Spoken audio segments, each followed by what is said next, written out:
신석기 시대, 새로운 도를 사용하는 시대. 역시 석기 시대는 석기 시대야. 도구. 저 도구는 농경과 관계가 있어. 농사하고. 무슨 소리냐? 이게 이래. 구석기 시대 열심히 사냥을 나가. 근데 어제는 어제 그제는 평균 10마리 정도씩 잡았어.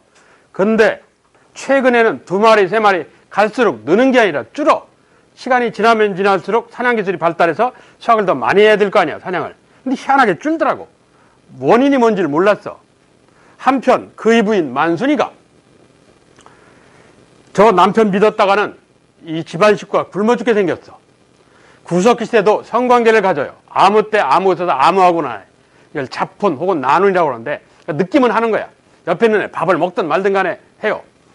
그래서 국사교과서에 성관계를 가졌다 이렇게 할 수 없으니까 구석기 시대 아까 사회를 생존해서 뭉쳐 다녔다 해서 뭐 무리지어 다녔다 해서 무리사회 이러잖아. 신석시대 사회 형태는 뭐라고 그러냐? 혈연 중심의 핏줄. 이제 가족 개념이에요. 혈연 중심의 부족사회 이런다고. 거기 써 있어. 왜 이런 말이 나오느냐? 이게 성관계와 관련이 있어. 근데 시간이 지나면서 저 사람은 내가 낫지? 저 사람은 나를 낫지? 이러는 거야. 내가 낫지? 나를 낫지? 그러면서 이게 인지가 발달, 머리가 깨이는 거야. 내가 난 사람, 나를 낳은 사람하고 성관계를 갖기가 불편해. 그래서 그 사람들 이외 사람과 성관계를 가져. 이걸 일컬어 족속 이해와 혼이나 하였다 해서 족외혼 이래. 이게 족외혼이라는 게 성관계 가졌다 이 소리야. 그래서 내가 난 사람, 나를 낳은 사람을 중심으로, 소위 가족이지, 혈연 중심으로 뭉쳐 다니는 거야. 그래서 이걸 뭐라고 그러냐? 시족사회 그랬어. 그런데 신석시대 농경이 발달하면서 농사라는 건 여러 사람이 뭉쳐야 된다는 특징이 있다고. 그래서 시간이 지나면서 내가 난 사람, 나를 낳은 사람, 이외 사람과 성관계를 간다고 그랬지. 그러니까 그 이외 사람하고 뭉치는 거야. 우리 집안하고 저 집안이 같이 뭉치는 거야. 그래서 시족과 시족이 뭉친 거야. 그걸 뭐라고 그러냐? 부족이라고 그래. 그래서 국사교과서가 얘를 생략을 했어. 그래서 혈연 중심의 시족사회가 나중에 시족과 시족이 합쳐서 부족사회가 된 거야. 예. 국사교과서는 혈연 중심의 부족사회 이렇게 돼 있다고. 이게 그러니까 시족사회라는 표현이 생략되는 거야. 그 나중에 저쪽 뒤에 시족사회 이러면 신석기 이 소리야. 그게 배경에 깔려 있는 거야. 이게. 그러면서 그때는 뭐 피임, 산화제한 뭐 이런 게 없단 말이야. 그러니까 느끼는 대로 낳는 거야. 그러다 보니까 남편이 자꾸 수입이 사냥이 줄어요. 그러니까 그 부인이 심각하게 고민하는 거야. 겨울이 한 6개월은 되는데. 그래서 봄, 여름, 가을은 다시 채집경제, 산마루 산딸기를 먹고 이러면 되는데. 그런데 겨울 극복이 최대 고민이야. 이게. 그래서 유심히 부인이 관찰을 했더니 날씨가 따뜻해지니까 땅에서 파릇파릇 새싹 돋더라고. 여름에 열매 맺히고 가을에 고개 숙였다가 겨울에 사라지더라고. 지금 최대 고민이 뭐냐? 겨울이에요. 겨울에 땅을 파봤어. 아무것도 없더라고. 좀 더 관찰해보니까 날씨가 따뜻해지면 바람결에 참새 배설물을 이용해서 씨앗이 박히더라고. 그 씨앗이 자라는 거더라 이거야. 그래서 여성이 그러면 겨울에 사라지기 직전에 이걸 모아놨다가 날씨가 따뜻할 때 잔뜩 뿌리면 많이 수확하는 거 아니냐 하고 기특한 생각을 해. 그래서 여성에 의해서 농경이라는 게 출현을 해. 쉽게 얘기하면 오늘날 시각으로 표현하면 신석시대 그 집안의 돈벌이라는 게 누구냐? 엄마야. 그래서 이걸 뭐라고 그러냐? 엄마 계통으로 해서 모계사회 이러는 거야. 이게 오늘날 남아있어요. 어떻게 남아있냐? 너 성씨가 뭐냐 할 때 성자야. 여자가 낳았다. 예? 모든 인간이 엄마가 낳지 아버지가 낳지는 않거든. 예? 이게 신석시대 습속이 남아있는 거야. 시작할 때 쓰는 시자야. 이게 처음 시자라는 건데 여자의 태 이게 자궁이야. 여자의 태 자궁에서 나왔다. 이게 모든 인간의 시작이야. 이게 신석기 습속이 글자로 남아있는 거야. 뭐 이것만 해도 더 있는데 대충 이래. 이게. 신석기 사회는 여자가 권력 가졌다가 아니야. 아직 권력은 안 나왔어. 그냥 나이 많고 나이 짓고 이런 차이는 있는데 권력이라는 건 아직 없어. 그래서 여자가 돈벌이를 한다는 얘기. 쉽게 얘기하면 모계사회라고 해. 신석기. 여하튼 이래 여성에 의해서 이 여성의 발견에서 뭐가 나타나? 농경이 등장하기 시작해. 여전히 신석시대는 주로 산모로 산딸기를 따먹고 사냥하고 하는 거야. 그러니까 채집과 사냥이 주야. 채집과 사냥이 주인데 일부 지방에서 일부 지역에서 농경이라는 게 등장을 했어. 예. 그래서 농경이 시작되었다. 혹은 농경이 출현하였다. 이런 말을 쓰는 거야. 그래서 거기 두 번째 붙이면 경제, 농경 출현. 이러잖아. 그 근거로 서울시 암사동에 불에 탄 흔적이 있는 좁쌀. 오늘날은 새 모이로 쓰는 거 있지. 조라고 그래서. 불에 탄 흔적이 있는 좁쌀이 발견됐다. 농경. 농경은 왔다 갔다 하면서 하는 게 아니고 자리 잡고 하는 거니까 정착. 그래서 요즘 말로 반지하인 구덩이집이 등장을 해.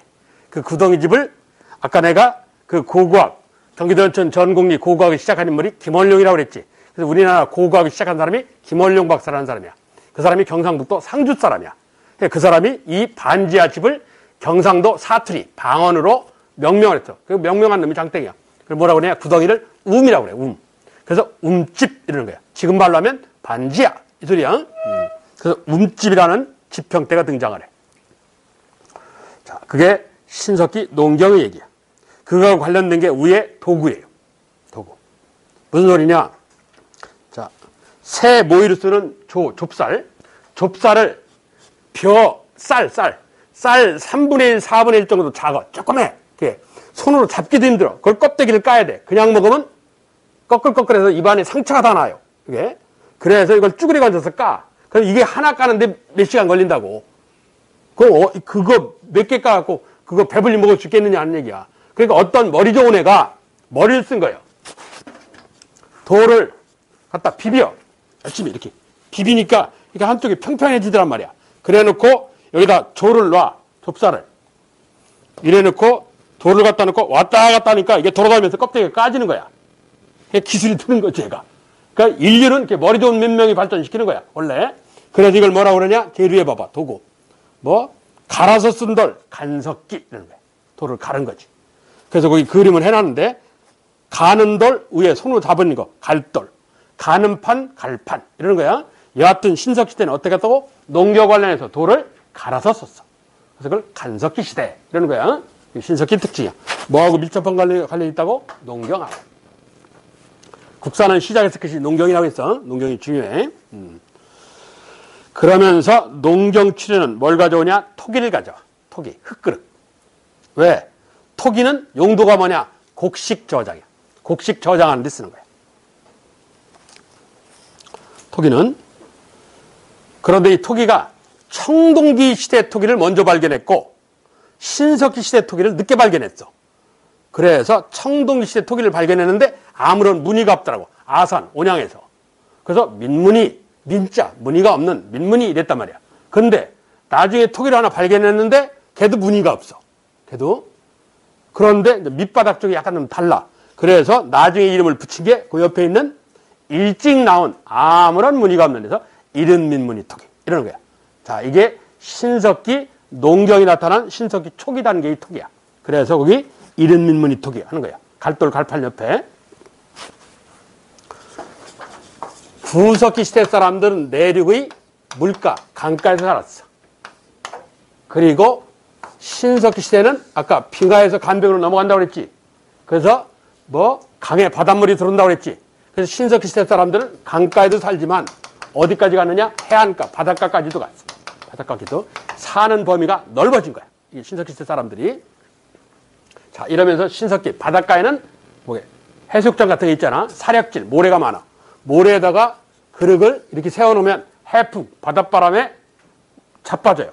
그러면 모래하고 좁쌀하고 구분이 잘 안 돼. 그럼 쭈그리고 앉아서 이 좁쌀 차지해야 돼. 그러니까 몇 번 저런 짓을 했겠지. 안 되겠다. 그래서 어떻게 하느냐? 모래에다가 쳐박는 거예요. 이렇게.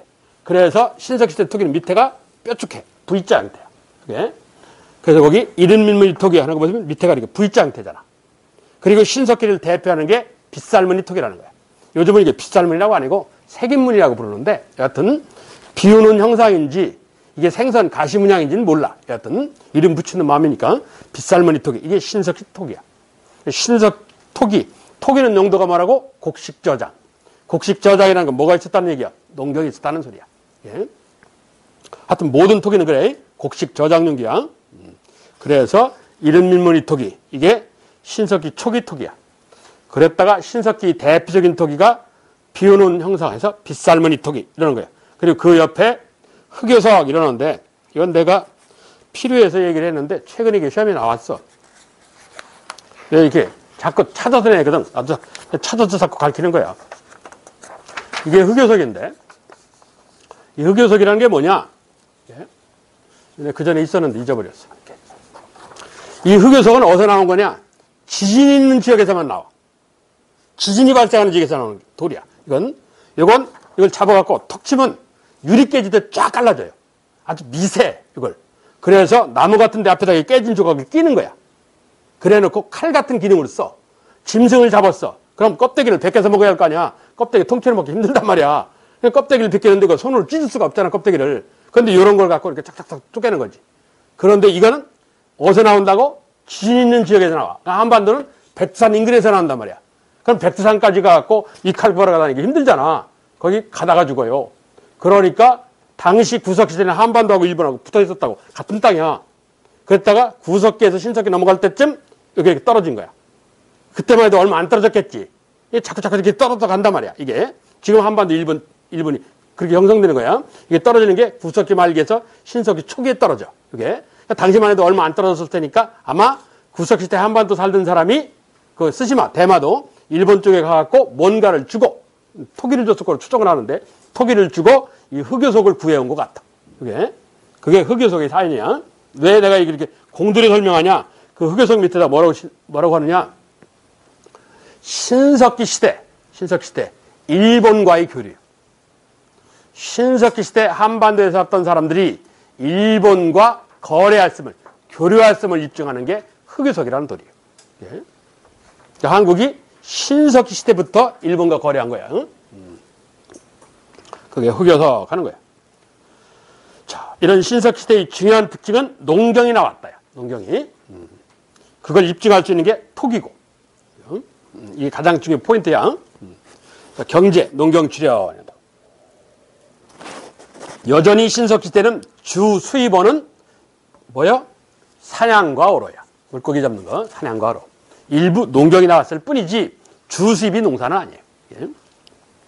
주거, 아까 얘기한 강가나 해안. 그래서 정착생활하기 때문에 움집이 나왔다. 움집을 보니까 위에서 아래로 내려다보니까 원형이나 동그라미지. 이렇게 생긴 집터. 아니면 방형이라고 하는데 이 방형은 정사각형. 이런 형태의 집터들이 발견된다. 예? 이게 신석기 주거야. 신석기 주거는 이따 모아서 한꺼번에 다시 얘기를 할게. 예? 여하튼 그래. 그리고 화덕은 뭐라고 하냐? 불된 자리. 그 불된 자리 한자로 화덕이라고 그래. 불된 자리가 정중하게 있다. 그러니까 가운데 불을 떼고 뺑 둘러 앉아서 생활을 한 거지. 그렇게. 신석시대 반지하 얘기야. 자, 이러면서 신석기 사회는 아까 설명한 혈연 중심의 부족사회가 형성됐다. 뭐를 통한? 조계원을 통한. 포인트가 조계원이야. 그런데 혈연 중심의 부족사회 중간에 뭐가 있었다고? 시족사회라는 개념이 있는 거야. 그 시족사회가 생략이 된 거야. 기억하고 있어야 돼. 자, 이런 신석시대 사회야. 신석기 사회에 원시적인 형태에나마 초창기 손으로 제품을 만드는 수공업이 있었다. 그 원시수공업 이래. 원시수공업. 그 초창기 패션 산업이 나온 거지. 자, 원시수공업을 입증하는 증거가 있어. 역사는 증거 없으면 거짓말이니까. 차바퀴 같이 생긴 곳에 실 가닥을 감았다. 그래서 가락바퀴 이런 거야. 쉽게 해서 실패. 여기 청주에서 발견된 거야. 나도 여기 집에 하나 있는데. 위에 가면 있잖아. 가락바퀴. 그리고 실패가 있다는 건 바늘이 있어야 되잖아. 동물뼈를 갈아서 바늘로 만드는 거야. 뼈바늘. 동물뼈를 갈아서. 그 바로 위에 보시면 거기 뼈바늘이 있어. 가운데. 그래서 가락바퀴와 뼈바늘이 있다는 것은 초창기 패션 산업, 원시수공업이 있었다는 얘기야. 이걸 갖고 옷을 만들어 입든지 그물을 만들든지 이런 데 쓰는 거지. 예? 그게 신석기 원시수공업이야. 그리고 신석기 사회가 갖고 있는 특징이 죽음이야. 요 죽음은 좀 사연이 있어. 제가 아까 구석기 시대 때 호모 사피엔스가 시체매장 풍습이 있습니다. 시체매장이란 죽음에 대해서 알았다는 얘기입니다. 이랬지? 이건 세계사의 얘기야. 한국사 얘기가 아니고. 한국사는 한 박자가 떨어져. 우리는 엄밀하게 따지면 중국 황하 문명의 부속 문명이야. 한 박자가 떨어져. 그래서 우리는 만리장성 피라밋 같은 대형 구조물이 없어요. 왜? 그만큼 노동력이 없기 때문에. 그러니까 그게 억울할 일은 아니야. 그래서 우리는 신석시대 가서야 죽음에 대한 인식이 나와. 죽었다를 아는 거야. 그럼 구석시대는 죽음에 대한 인식이 없었어요. 죽음을 알면 뭐가 나오냐? 죽었으면 묻어야지. 그래서 신석시대 무덤이라는 게 등장하는 거야. 그럼 구석시대는 무덤이 없어요. 구석시대는. 그럼 구석시대는 사람 안 죽었냐? 당연히 죽지. 그럼 어떻게 생각했냐? 어우, 쟤 자네. 어우, 오래전에. 어우, 길게 자네. 이러고 마는 거야. 예? 신석시대는 구석시대는 무덤이 없고, 신석시대 가서야 무덤이 나와. 그래서 땅 파고 묻었다. 구덩이를 파고 묻었다 해서 구덩무덤. 이러는 거야. 한자로는 그냥 흙에다가 장사 지냈다 해서 토작. 이러는 거야. 땅 파고 묻고 끝이야. 제사를 안 지내니까. 그래서 구덩무덤. 이러는 거야. 그런데 함경도 웅지, 지금 북한이 나선시라고 그러는데, 저 두만강 옆에 함경도 웅지, 그 송평동이라는 동네 서포항이라는 데가 있어. 저기 경상도 포항 말고 서포항이라는 데서 사람 인골이, 신석시대 사람들 몸뼈가 14명의 뼈가 발견됐어. 그런데 그 사람들이 전부 다 머리가 동쪽으로 머리를 놓고 몸을 곧게 펴고 하늘 쳐 이렇게 몸을 곧게 펴고 하늘 쳐다보고 이 인골, 사람 해골이 나왔어. 이걸 한자로 동침신전앙화장이라고 그래. 동침, 동쪽 방향으로 머리를 놓고 몸을 곧게 펴고 누웠다. 이런다고. 그럼 왜 동침을 했느냐? 같이 잤다. 동침이 아니고 머리가 동쪽으로 갔다는 얘기야. 동침을 해. 편의상 동침장 이러는데, 요즘은 사람이 죽으면 머리 방향이 어디로 가냐? 어디로 가느냐? 사람이 죽으면 머리를 어느 쪽에다 두냐? 몰라요? 어른들이 이쪽 방향으로 머리를 대고 누우면 못하게 하는데, 동서남북 중에서. 응? 요즘은 고려 이래로는 북쪽으로 머리를 못 두게 돼. 북쪽으로. 왜? 고려가 이 500년 해미 이민족 오랑캐가 쳐들어오거든.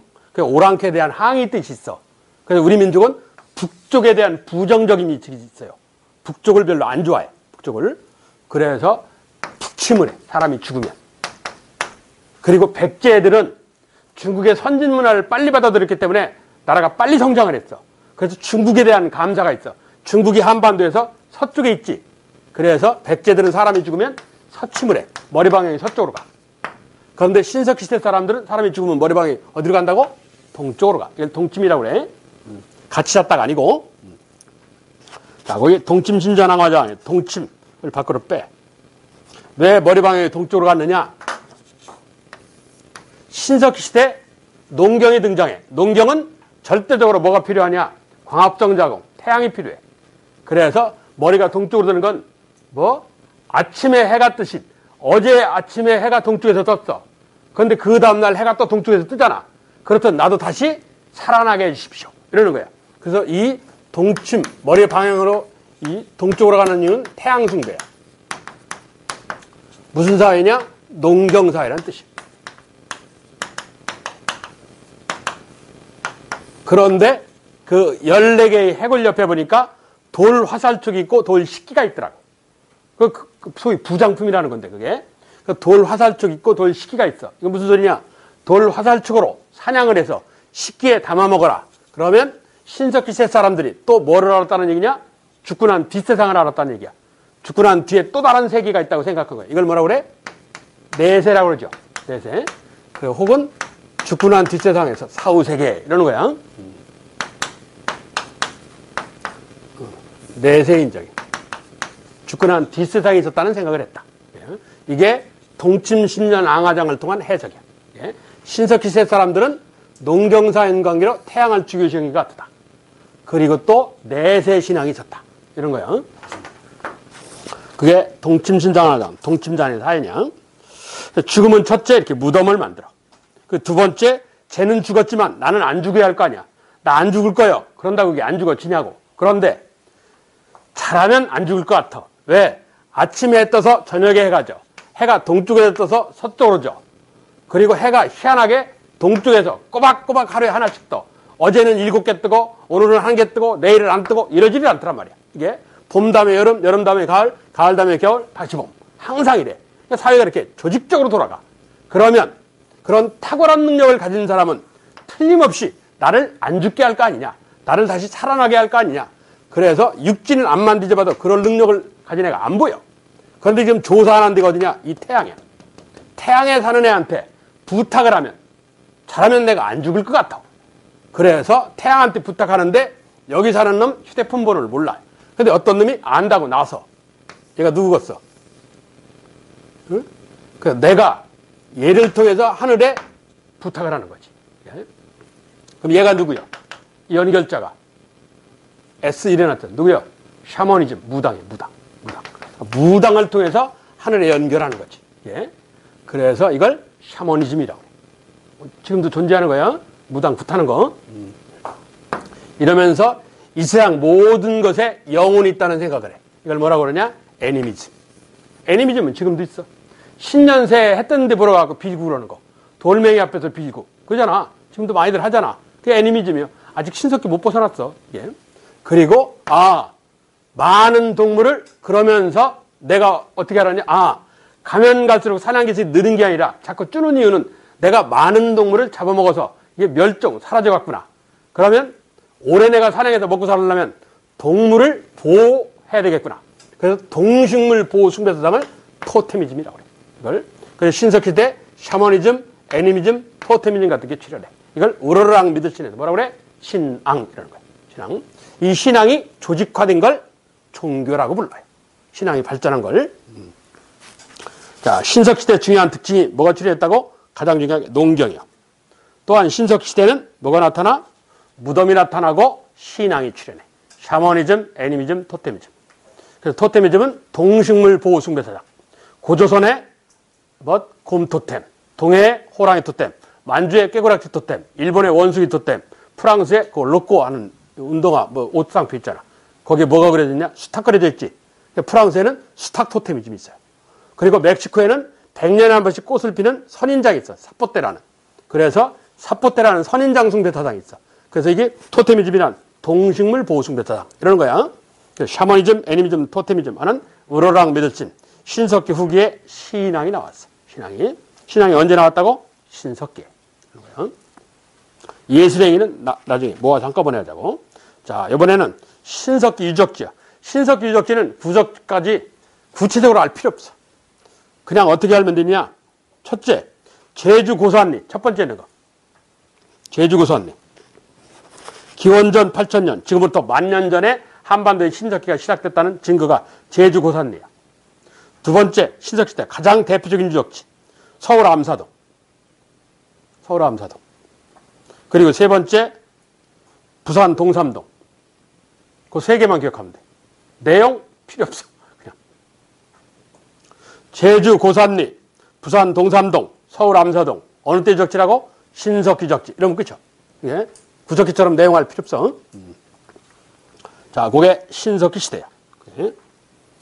옆에 보시면 구석기, 신석기, 청동기, 철기하고 구분을 해놨어. 정리를 해놨어. 정리를. 정리는 조금 이따 할게. 청동기 하고 할게. 자, 이러니까 봐. 구석기 시대 열심히 사냥을 했어. 그런데 시간이 되면서 돌을 집어던져서 떨어지는 돌 파편을 보고 도구를 위해서 사냥을 했어. 그럼 더 많이 사냥을 했을 거 아니야?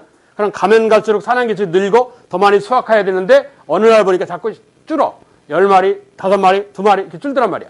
한편 그의 부인이 열심히 머리를 써가지고 농경이라는 보다 많은 사람을 먹여 살릴 수 있는 방법을 찾아내. 그걸 농경출현이라고 그래. 지구상에서 인간이 자연의 혜택으로 살아갈 수 있는 최대 인구가 얼마냐? 5억 3천에서 5억 7천이에요. 그러니까 6억 명은 싸움을 안 하고 먹는 문제 갖고 싸우고 않고 자연 조건으로 살 수 있어요. 6억 명 정도로. 근데 현재 지구상에 살아가는 인구가 70억이 넘어요. 10배가 넘어. 그럼 당연히 전쟁이 있지. 그치? 그런데 그만큼 전쟁을 안 하잖아. 다 전쟁을 해야 되는데 전쟁을 그렇게 안 하잖아. 왜 안 하냐? 첫째, 먹는 문제를 해결해 줬어. 누가? 신석시대 사람들이. 그래서 신석기 시대 혁명적으로 먹는 문제가 변화가 일어난 거야.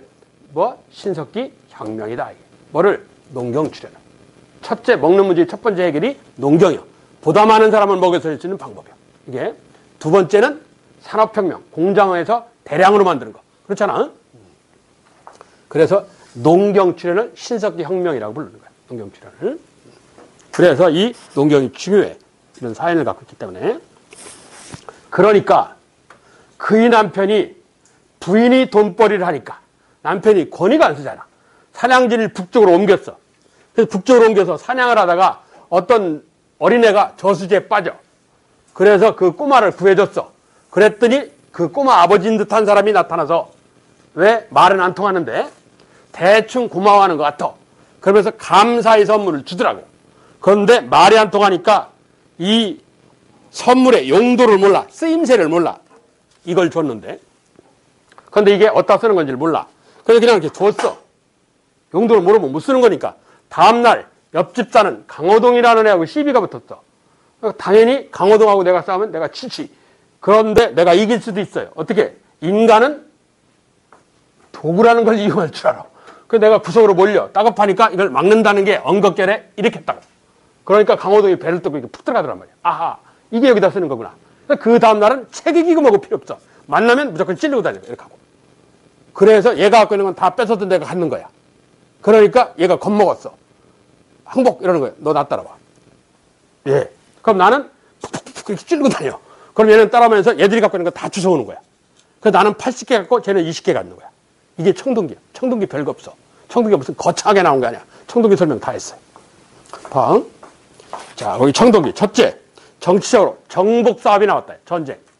찔르고 뺏고 찔르고 뺏고. 이게 정복사업이야. 그러니까 전쟁은 언제 나온다고? 청동기 시대에 나와.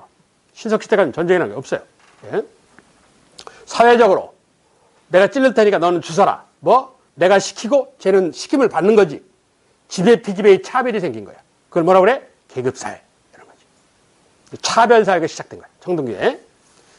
그리고 경제적으로는 나는 80개 갖고 쟤는 20개 갖고 개인이 재산을 갖기 시작하지. 이걸 뭐라고 그래?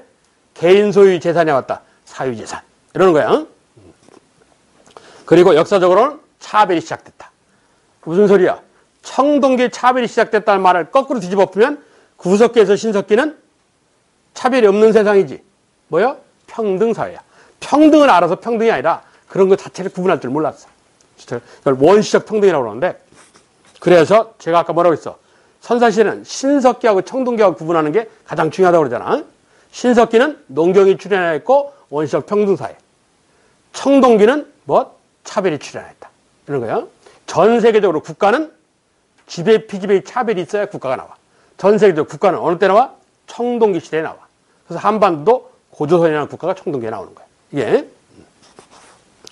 자, 문화적으로는 이런 지배자, 계급이 발생해서 지배자가 있다고 그랬으니까 지배자의 존재를 입증하는 문화재가 나온 거야. 그게 뭐야? 고인돌이죠.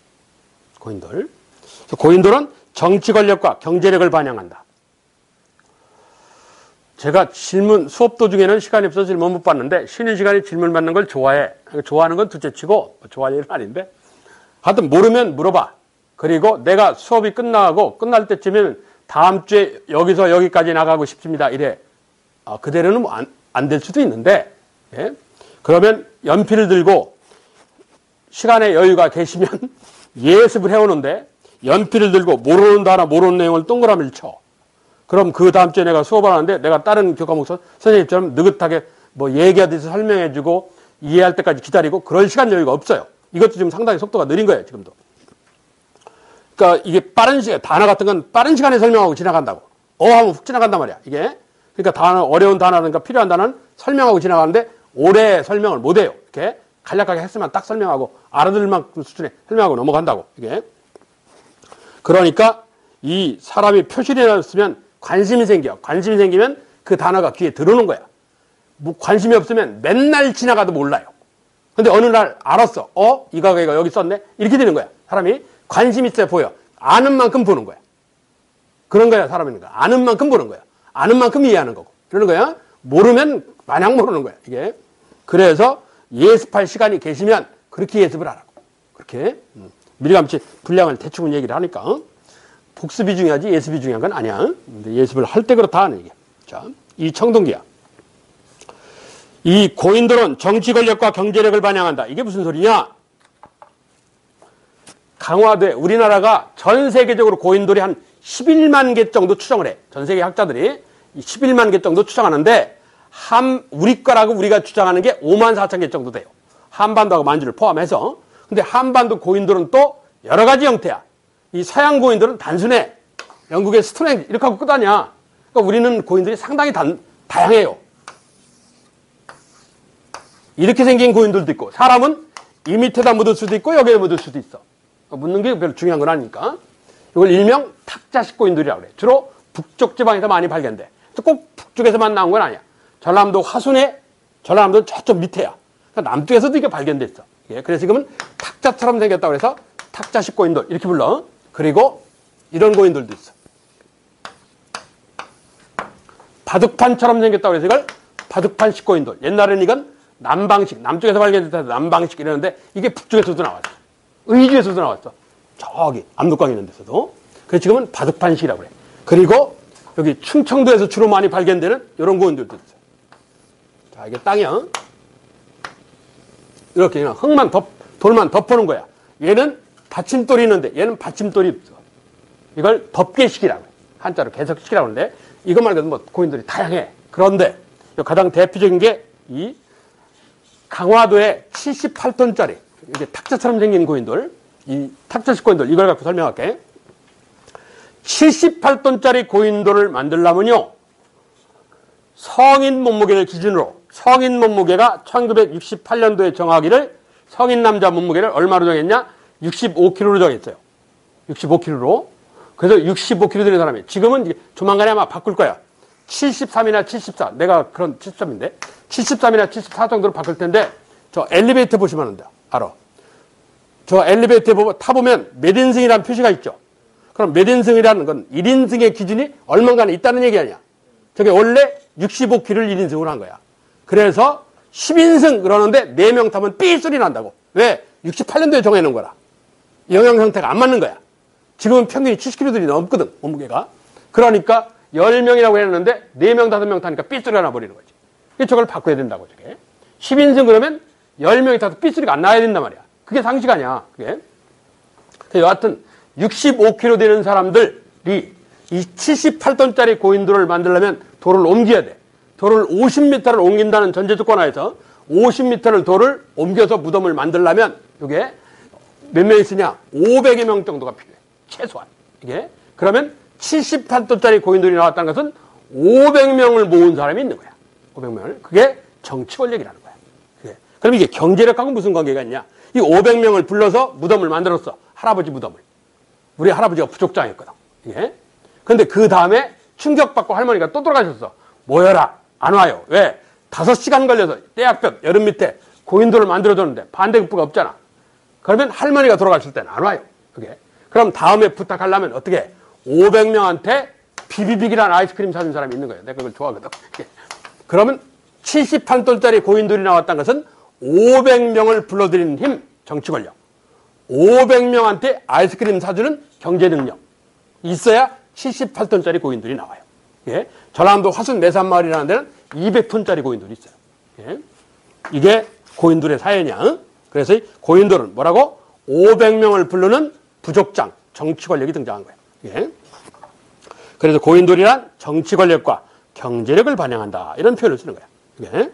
자, 이게 청동기 시대의 얘기야. 이 선사시대는 신석기하고 청동기 구분하는 게 포인트야. 자, 이 청동기 시대야. 청동이란 구리지. 구리. 기본이 구리. 그러니까 금속을 사용하는 시대가 등장한 거야. 그러면 돌은 버렸냐? 아니야. 여전히 돌은 썼죠. 그런데 금속 제품이 처음 출현한 거지. 자, 그래서 거기 도구. 청동기가 등장하였다. 이거. 비파 형태의 구리카라는 비파형 동검. 이게 중국 악기 비파야. 중국 무협영화에 나온 유역비. 송두구하고 사겠다. 이게 중국 악기 비파야. 중국 악기 비파처럼 생겼다 해서 비파형 동검. 혹은 만주에서 주로 많이 발견된다고 해서 만주식 동검. 이렇게도 불러. 구리카 알리는 건데. 그리고 거기 석기, 돌. 반달 모양의 돌칼 해서 청동기 시대에 반달 모양의 돌칼인데 줄여서 반달 돌칼 이러는 거야. 그런데 이 반달 돌칼이 중요해. 그 밑에 가운데 있는 거. 이게 반달 돌칼이야. 반달 모양 아니야? 반달 모양의 돌칼이야. 무슨 소리냐? 이걸 갈아서 간석기야 얘가. 갈아서 요쪽 한쪽을 빼쭉하게 하는 거야. 그래서 이걸 잡고 이 곡식, 벼라는 게 나중에 시골 지나가다 벼 있으면 한번 해봐. 그 벼 하나 갖고 간다고 주인이 뭐라고 안 해. 이렇게 벼를, 이삭을 뽑으려면 이렇게 따야 돼. 이렇게 잘라야 돼. 가져갈 거 아니야.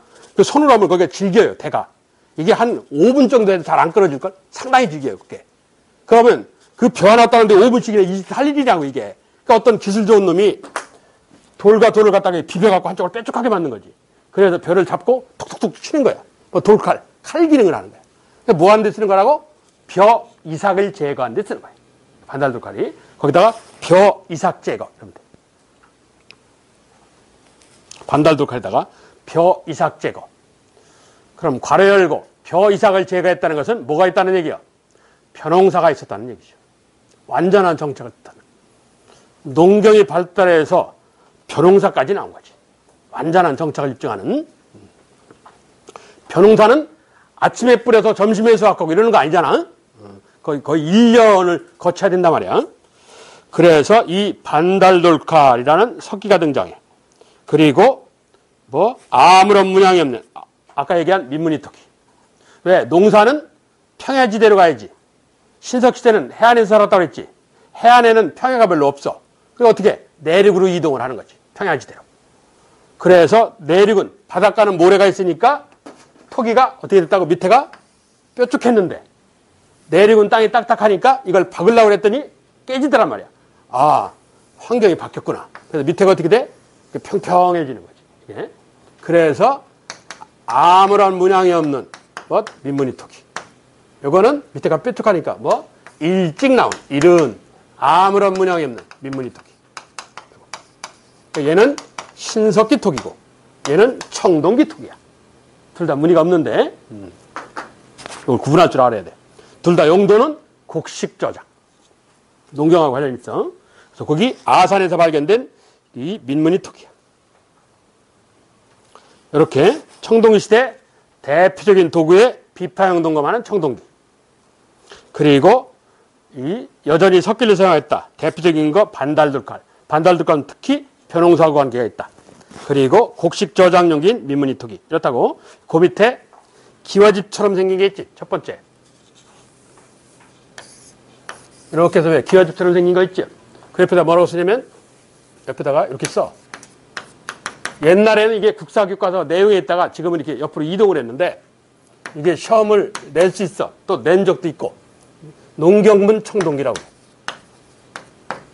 농사 짓는 문양이 새겨져, 그림이 새겨져 있는 청동 제품. 농사 짓는 그림이 새겨져 있는 청동 제품. 이렇게 남자가 옷을 홀렁 받고 밭에다가 괭이로 땅 파는 장면이 새겨져 있어. 거기에 이게 대전에서 발견된 거예요. 대전. 대전 괴정동이라는데 롯데백화점이라는 데가 있어요. 그 롯데백화점 바로 뒤에서 발견된 거예요. 이게 농경문 청동기라는 거야. 역시 청동 제품 중에 하나야. 자, 그러면서 이 청동기 시대 여러 가지 흙그릇, 톡이 나왔다. 덧띠 세기머니 톡이, 뭐 그런 게다가 넘어가고. 그리고 옆에 있는 의주, 평안북도 압록강가 의주, 미송리라는 마을 동굴에서 발견된 토기가 있어. 민문이 톡인데 손잡이가 달려있어. 옆에 그림 봐봐. 손잡이가 있잖아. 특이해. 네? 그리고 일반적으로 청동기를 대표하는 토기는 민문이 토기. 그리고 일부 붉은 황토를 바른 붉은 간토기. 한다고. 이 청동기 시대는 농경이 발달하면서 내륙으로 이동을 해. 그래서 구릉, 언덕 위 지방에 집 짓고 살았어. 구릉이나 산가 아니래. 그러면서 괄호 열고 환호라는 방어시설이 있다. 그게 무슨 소리냐? 해놨던가? 있지. 한 장을 남기면 15페이지 하단에 환호가 있어. 환원, 동그랗다 이 소리야. 마을 외곽에 저기 또랑을 판 거야. 또랑. 구덩이를 판 거야. 왜? 저 왜 바꿨어? 물 흘러가는데 뭐 물 구경하려고? 뭐요? 뭐 때문에 바꿨어? 청동기 시대에 뭐가 시작됐다고? 전쟁이 시작됐어. 그럼 누가 쳐들어올 수 있어? 다른 부족이 쳐들어올 수 있다고. 그래서 외적방어예요. 외적방어. 외적방어. 그래서 거기 환호, 인공도랑 거기다가 외적방어 이래. 그럼 뭐가 있었다는 얘기야? 정복사업이 있었다는 얘기야. 예? 청동기부터 오늘날까지 정복사업, 전쟁이 있는 거야. 구석기, 신석기는 정복사업 없어요. 자, 다시 돌아가서 청동기. 그래서 이 청동시대의 주거는 언덕 위에 구릉이나 산간 지역에 이 주거가 형성했다. 신석기보다 규모가 커졌다. 그래서 신석시대는 음집이 원형이나 정사각형, 방형이요. 근데 청동시대는 이걸 한자로 장방형이라고 그래. 무슨 소리냐? 직사각형. 그러니까 아파트 평수가 넓어진 거예요. 3평에서 20평으로. 이 얘기야. 그러다 보니까 정중앙의 화덕이 이쪽 옆으로 이동을 한 거예요. 벽면으로. 조금 이따 다시 모아서 할게. 네. 자, 이게 청동기 주거야. 그러면서 청동시대 경제, 신석기에 비해서 농경이 더더욱 발달하였다. 조피, 수수에, 보리, 기장, 콩까지 나왔다. 콩이 한국이 원산지, 전 세계적으로. 현재까지 발견된 것 중에 가장 오래된 게 한국에서 나온 거야. 이게. 그래서 전 세계 학자들이 거의 공통적으로 인식하는 게 콩은 한국의 원산지로 봐요. 한국을. 그래서 이렇게 이 보리, 기장, 콩까지 이 재배를 하였다. 그래서 신석기의 청동기가 농경이 더더욱 발달했다. 심지어 완전한 정착을 입증하는 벼농사까지 나왔다. 자, 청동시대 벼농사가 있었다는 사실을 입증해봐라. 이게 아주 중요해. 농경이 중요한데 그 중에서도 벼농사가 더 중요해. 그래서 자, 아까 벼농사가 한반도 청동기에 있었다는 사실을 입증할 수 있는 게 하나가 있었어. 뭐? 한반도에 아까 벼농사가 있었다는 사실을 입증할 수 있는 게 하나가 있었지. 뭐요? 반달돌칼. 첫 번째. 그렇지? 거기다가 그 괄호 부분에다가 반달돌칼 이렇게 써. 점 찍고 하나를 더 써야 돼. 이건 내가 쓰고 설명할게.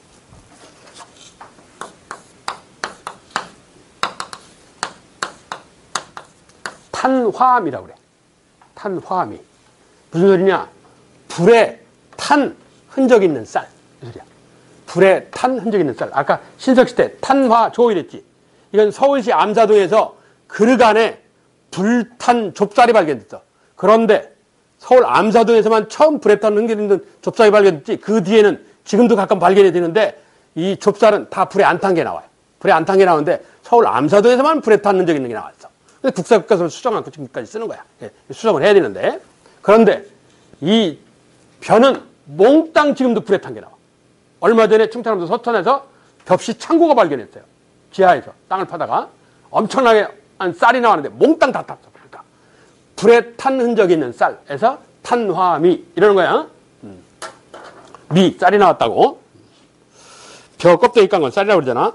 그런데 이 탄화미, 자, 벼농사가 있었다는 사실 입증해봐라. 첫째, 반달돌칼. 두 번째, 탄화미. 이 얘기야. 그런데 탄화미를 밖으로 빼봐. 탄화미 밖으로 빼. 탄화미는 벼농사가 있었다는 사실을 입증하는 거 말고도 또 하나 입증할 수 있는 게 있어. 불에 왜 탔냐야. 그럼 청동기세 사람들은 쌀을 몽땅 태워서 먹었어? 그럼 다 암 걸려요. 그거 죽어. 어차피 인간이 죽지만. 이거 무슨 소리야? 뭐가 있었다는 사실을 입증하는 거야. 뭐가? 전쟁, 정복사업. 다른 부족이 공격하는 거야. 그래서 불로 공격한 거지. 그래서 사람이 헷갈리니까. 그래 놓고 돌기 앞으로 이러는 거야. 그래서 이거저거 구분해서 공격하면 좋은데 저게 벽시 찬 건지 모르고 공격한 거지. 대부분 벽시는 뭐가 치웠을 거 아니야. 그렇지? 그렇지 않으면 전쟁으로 탄 벽시만 그냥 땅에 가라앉는 거야. 화석이 된 거야. 그래서 불에 탄 적 있는 쌀에서 탄화미. 이 탄화미는 벼농사가 있었다는 사실을 입증하지만 정복사업도 입증을 해. 전쟁이 있었다는 사실을 입증하는 거야. 그래서 거기 탄화미를 밖으로 빼서 정복사업. 정복사업도 입증한다. 언덕 위에 집 짓고 사는 것도 정복사업하고 관계가 있고. 그렇지? 불에 탄 적 있는 쌀. 이것도 정복사업하고 관계가 있고. 이러는 거야. 그래서 청동기 시대는 사냥과 어루가 다소 줄고, 그리고 소, 돼지, 말 등 가축 사용이 전부 다 늘었다. 이 동물을 사냥하지 않고 잡아서 키워서 잡아먹자야. 그걸 뭐라고 그래? 기를 목자를 써서 목축이라고 그러죠. 전 세계적으로 목축은 언제 나오냐? 신석기에 나와. 전 세계가 다. 개도 다 집에서 키우는 있잖아. 애견. 그게 다 원래 뭐요? 들깨 잡아서 키우기 시작한 거야. 그래서 이 개들이 야생성 있어. 그래서 플렘제를 맞고 그걸 원한다고 애들이. 그렇지 않으면 스트레스 받는 데야. 우리 집 개도 그래요. 그 스트레스 받는 데야. 걔 가끔 들여고 운동시키려 우리 딸이 나한테 전화를 해서 자꾸 시키더라고. 어제 내가 좀 일찍 끝나서 데리고 나갔다가 시키라고 전화가 와서 시키다가 등에 진땀 나고 생고생했어. 우리 걔가 아직 훈련이 안 돼가지고 아무거나 다 드시는 바람에 병원비만 1,800만 원 들었어. 아주 모시고 살아 내가 상전을. 여하튼 그 원산이 들깨기 때문에 야생성이 존재해. 이게 그걸 뭐라 그래? 기릴목, 목축이라고 그래. 야생을 갖고 있는 동물들을 데려다가 이 집에서 기르는 거지. 그래서 집밭살에서 가축. 근데 집에 있는 걸 기르는 거지. 그래서 목축 이러는 거야. 기를 목자로 써. 목축 이런다고. 그래서 목축은 신석기 시대에 처음 출현을 해. 전 세계적으로. 자, 이러면서 청동기 사회.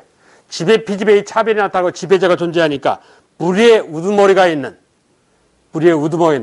부족사회가 커진 거예요. 그걸 국가라고 그래. 집들이 모여서 나라 세웠다 해서. 군장국가. 군장이라는 게 부족장이야.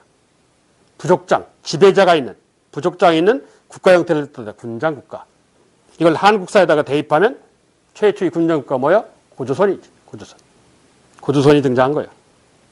그래, 이들은 많은 사람이 모아서 살았다. 집단치락. 모일치자. 모아서 불학을 형성했다. 집단치락. 공동 의식 장소가 있고, 행사 장소가 있고, 공동 작업장이 있다. 그러면서 청동기 시대니까 청동 제품을 만들어 보려고 시도했다. 전문적인 수공업자, 장인이 등장한다. 자, 이러한 한반도 청동기가 갖고 있는 특징. 우리 한반도 청동기는 구리에다가 아연을 합친 거예요. 다른 나라 청동기는 대체적으로 구리에다가 주석이라는 걸 합쳐서 만들었는데 구리는 물렁물렁해. 그래서 좀 단단하게 만들어야 된단 말이야. 그래서 다른 금속을 합해요.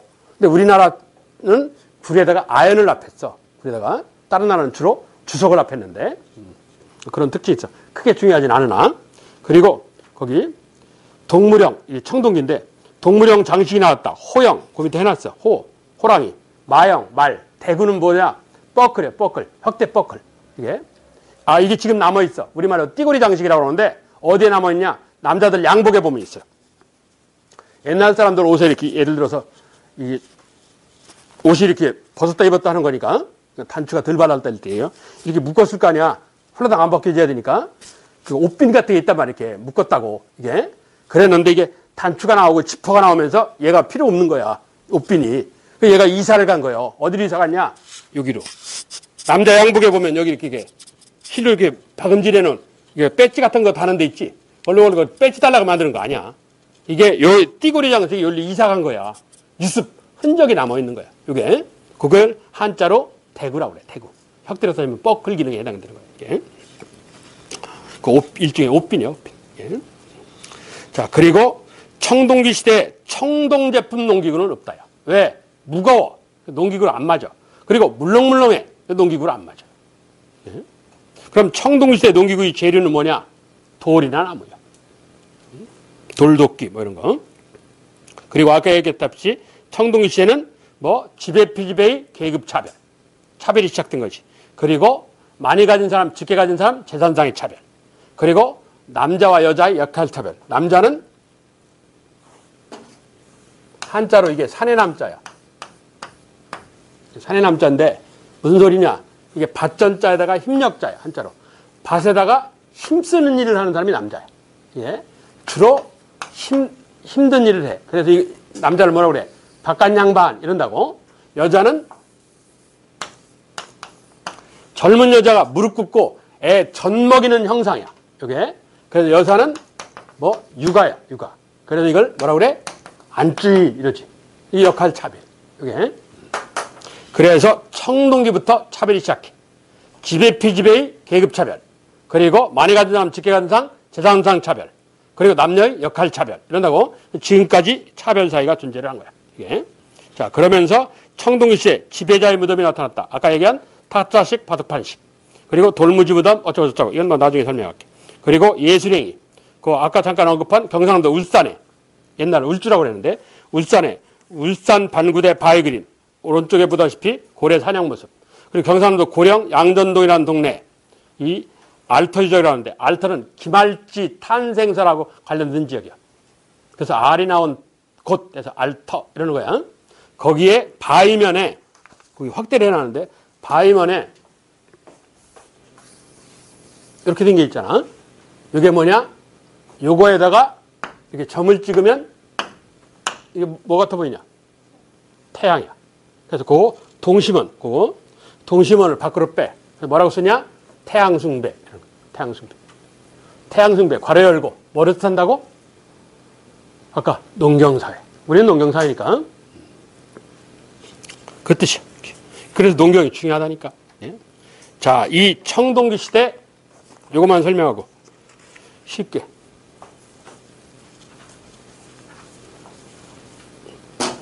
옆에 여백에다가 몇 개를 좀 써야 돼. 첫째, 구석기 시대 충청남도 공주 석장리에 개 모양을 한 동물 조각상이 나왔어. 예술행위 얘기야. 공주 석장리, 전기구석기, 후기구석지가 나오는데 그 유적지에. 그리고 신석기 후기부터 청동기까지 존재하는데 대표적으로 시대상, 편의상 청동기라고 불러. 청동기 시대. 방금 전에 얘기한 울산.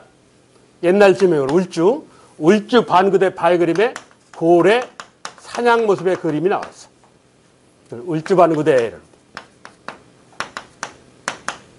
경상도 울산. 이거 말고도 많은데 대충 이 정도만 하자고. 여하튼 이 두 개의 뜻은 많이 사냥하게 해주십시오. 이 뜻이야. 사냥을 기원하는 거예요. 기도드리는 거예요. 많은 수확을 기도드리는 의미야. 이게. 자, 그리고 두 번째.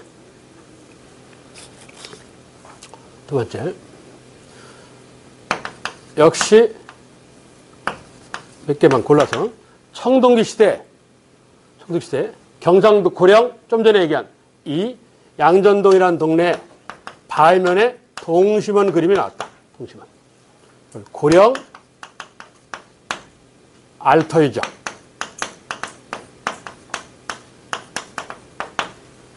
그리고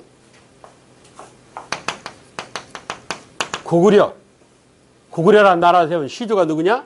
고주몽이라는 사람이지. 한자로 뭐라고 그래? 동명, 성왕 이러잖아. 고주몽이를. 그리고 농경사회는 전 세계적으로 농경사회는 몽땅 신화전설이 박격거세, 고주몽, 김할지 다 어디서 태어났다고 그러냐? 어디서 태어났대? 아래에서 태어났대. 이걸 한자로 난생설화라고 해요. 아래에서 태어난 얘기야. 난생설화. 이건 다 이거만 해도 많은데 대충 이 정도만. 자, 공통점이 있어. 뭐요? 알, 달걀. 그치?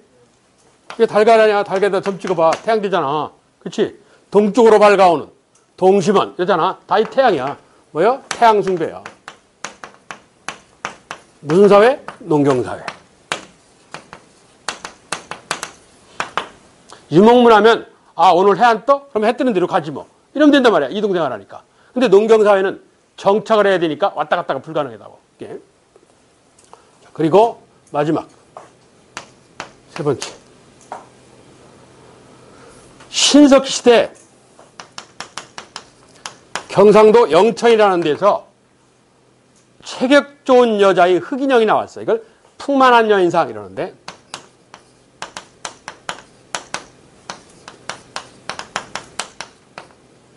토우라고 그래요. 경북 영천에서.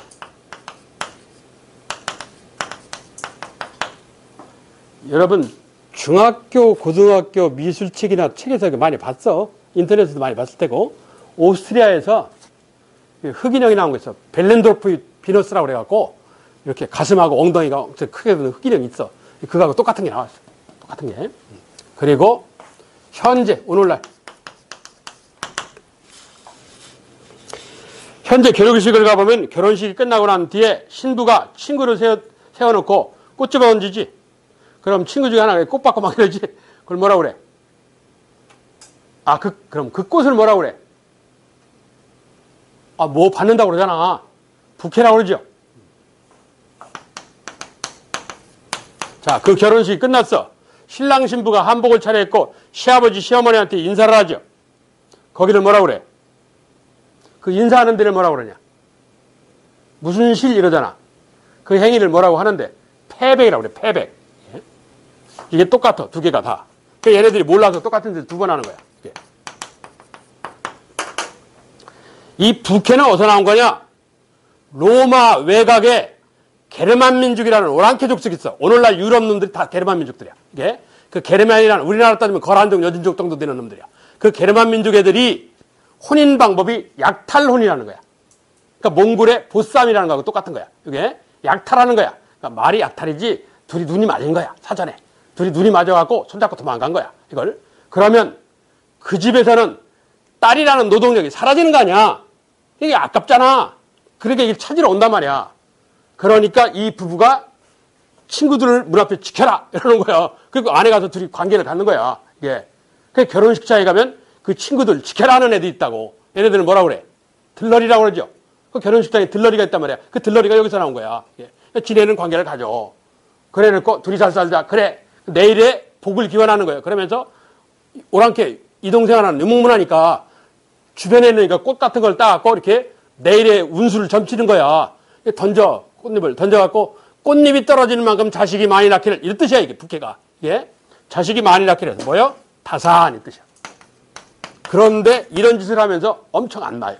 나라 망하게 생겼어. 나는 제일 걱정이 이거 인구야. 인구. 진짜 이거는 허경영이 맞아. 애 하나 나면 한 10억씩 줘야 돼. 나라의 근본은요, 인구예요. 우리나라는 지하자원이 없어요. 근데 인종적으로 사람들이, 한국계 인종들이, 이 맥족들이 똑똑해. 세계적으로. 미국 놈들은 상당히 멍청하고. 그러니까 이게 인력 수출밖에 길이 없는 나라야.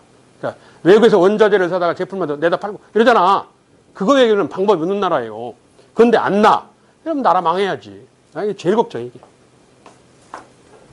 우리 딸도 협조를 안 하는데 하겠어. 혼자 산대. 미쳤냐 내가. 다 사냐. 그래 패백도 똑같아. 봐. 얘는 유목문화 거고 이게 농경문화 거야. 그러니까 모르니까 똑같은 짓 두 번 하는데 패백은 신랑 신부가 시어머니 시아버지한테 절을 해. 그러면 새색시 신부 치마폭에다가 대추밥을 던져줘요.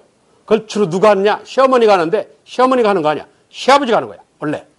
남자의 욕망은 종족번식이라는 게 있다고. 그게 원래 시어머니가 하는 일인데 낯간지러우니까 시엄마가 대신하는 건데 원래는 시아버지가 할 역할이야. 그게.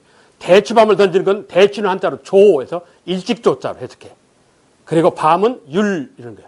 그래서 일찍 많이 낳기를 이 뜻이야. 이게 대추밤을 던지는 사연이 역시 무슨 뜻이야? 다사냐. 많이 낳기를 뜻이야. 자, 선사시대 예술행위는 이제는 뭐가 나왔든 각자의 사연은 이래. 근데 뭐가 나왔든 몽땅 답은 뭐냐? 풍성한 수확을 비는 풍요 이래. 풍요를 비는 주술적인 의미가 담겨 있어. 이게 선사시대 예술행위의 의의야. 선사시대 예술이 나왔다. 답이 다채야. 풍요를 비는 이게 답이야. 예? 여기는 뭐가 나왔든 간에 최종 답은 저거야. 이 각자의 의문이 다 많이 사냥하게 해주십시오. 많이 수확하게 해주십시오. 많이 낳게 해주십시오. 그 뜻 아니야. 그렇지? 다 풍요야. 이게 선사시대 예술행위 사연이야. 그래서 선사시대 예술행위는 한꺼번에 하자 이러고 많은 거야. 그리고 옆에는 경상남도 울산의 태화가 하는데요. 그중에 특히 오늘날 세계적으로 희귀적인 고래가 있어. 그 13페이지 제일 마지막 오른쪽 혹등고래, 배에 줄가 있는 고래 있지. 그 김병만 정글의 법칙인가? 이 고래를 언젠가는 모르겠는데 하여튼 한 1, 2년 전에 한번 멀리서 혹등고래다 하고 멀리서 한번 찍힌 걸 본 게는 배까지 나오지 못하고 혹등고래는 촬영하기가 힘들어요. 힘에 깊은 데서 살기 때문에 촬영이 힘들어. 이게 세계적인 천연기념물이에요. 이게 배에 이렇게 줄 갔는데 그런데 이 그림을 선사시대 신석기 말기 청동기 한국 사람이 아는 거야. 무슨 소리야? 우리 집 앞으로 고래가 다닌 거지. 혹등고래가. 그 내가 배 타고 저 바닷가까지 갔겠냐고. 한국이 원형업을 나간 게요. 1967년도예요. 1967년도부터 한반도 인근 연해, 대한해협 같은 데 가서 이 원양업을 했어. 저 멀리도 못 갔고. 근데 신석기 말기 청동기 애들이 고래 사냥을 배 타고 멀리 나갔겠냐고. 우리 집 앞마당에 고래가 들어오신 거지. 왜? 빙하에서 간병으로 가면서 해수면이 상승해서 바닷물이 우리 집 앞에까지 온 거야. 고래는 찾기만 하면 잡는 건 쉬워요. 왜 쉽냐? 얘네들은 근친 결혼을 해. 근친 결혼을 하기 때문에 한번 피가 나면 안 그쳐. 혈흡병이라고 그러는데.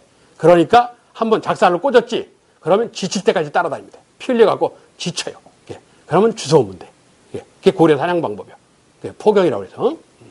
그래서 한반도의 고래 사냥, 전 세계적으로 포경으로 유명한 나라가 고래 사냥으로 유명한 노르웨이라는 나라야. 아시아에서는 노르웨이는 9세기의 포경, 고래 잡는 모습이 그려져 있는 벽화가 있어요. 동양에서 이 포경으로 유명한 나라는 일본 북해도 지역이야. 원령공주 나오는 그 동네. 거기 12세기 께 있어요. 근데 얘는 선사시대 거예요. 우리가 세계에서 가장 오래된 거예요. 그 울주 반구대 바위 그림이 세계적으로 문화 유적이에요. 그런 중요한 사연이 있어. 현재는 물에 한 반씩 잠겨 있는데 지금 보존의 필요성이 있어. 여하튼 그게 청동 시대 얘기야. 자, 그리고 초기철기. 이 초기철기는 별 구분의 의미가 없어. 청동기 시대의 일부 지방에서 중국에서 쇠가 들어와. 청동기하고 철기하고 이렇게 혼재 섞여 있어. 그래서 별다른 구분의 의미가 없어요. 단, 그 위에만 설명하고 싶게 초기철기 제일 위에 봐봐. 혹은 철기전기. 학자들마다 부르는 용어가 약간 달라. 혹은 청동기 후기. 이게 다 같은 거야. 그런데 가장 대표적으로 많이 쓰는 표현이 초기철기라는 표현을 많이 써. 그러니까 일부는 청동기가 남아있더라. 이 얘기야. 이건 어디서 들어오냐? 중국에서 들어와. 중국에서. 철 만드는 기술이 들어와. 아까 청동기는 완성된 제품이 들어왔는데 철기는 만드는 방법이 들어와요. 그래서 거기 철기 전파에 영향하는 두 번째 영향 봐봐. 영향. 철제 농기구가 출현했다. 물론 철제 무기도 있었을 테고 철제 농기구의 출현은 돌로 된 호미를 쓰다가 쇠로 된 호미를 썼대. 그럼 돌로 된 호미보다 이 쇠로 된 호미가 더 가벼울 거 아니야? 더 단단하고 그럼 더 오래 일을 할 수 있겠지. 그래서 그전보다는 수확이 더 늘었을 거란 말이야. 그러니까 농업 생산력 증대 이러는 거야. 말이 이해가 되잖아. 굳이 외울 필요 없어 이거. 두째 줄은 필요 없어. 세 번째 그러면 철기 때 청동기는 어떻게 했냐? 버렸냐? 아니요. 의식용 기구야. 제사 축제 때 쓰는 거로 얘기야. 그걸 의식용 기구라고 그래. 의기화 이러는데 제사 축제 때 사용하는 걸 이용했다. 예를 들어줄게. 이게 대전시 개정동 롯데백화점 뒤에서 나온 거야. 잔무늬 거울이라는 건데 이쪽이 거울이고 이쪽이 불이야. 뒷면인데 여기 자잘한 문양이 있어. 18,400개 이렇게 선이 있어. 이게 여기 지금 이렇게 뭐 끈처럼 낄 수 있게끔 돼 있지. 어떤 행사 때 부족장님이 어떻게 하는 거냐? 이걸 이렇게 다음부터 잘라서 갖고 다녔대. 이렇게 하고 나오는 거야. 이렇게 하고 딱 차고. 그러면 이게 빛 반사가 일어나. 태양을 받아가지고 반사가 될 거 아니야. 그럼 이게 뭐로 보여? 동그라니까 뭐로 보이겠냐? 태양으로 보여. 그럼 나는 뭐요? 태양 위에 있잖아. 뭐요? 신인 거지. 이런 데 쓰는 거란 말이야. 이게 원래 얼굴 보는 용도는 아니야. 얼굴은 볼 수는 있겠지. 볼 수는 있는데 용도는 그게 아니야. 이게 제사, 축제 이런 때 무슨 행사 때 사용하는 도구야. 그래서 그걸 의식용 기구에서 의기화 이러는 거야.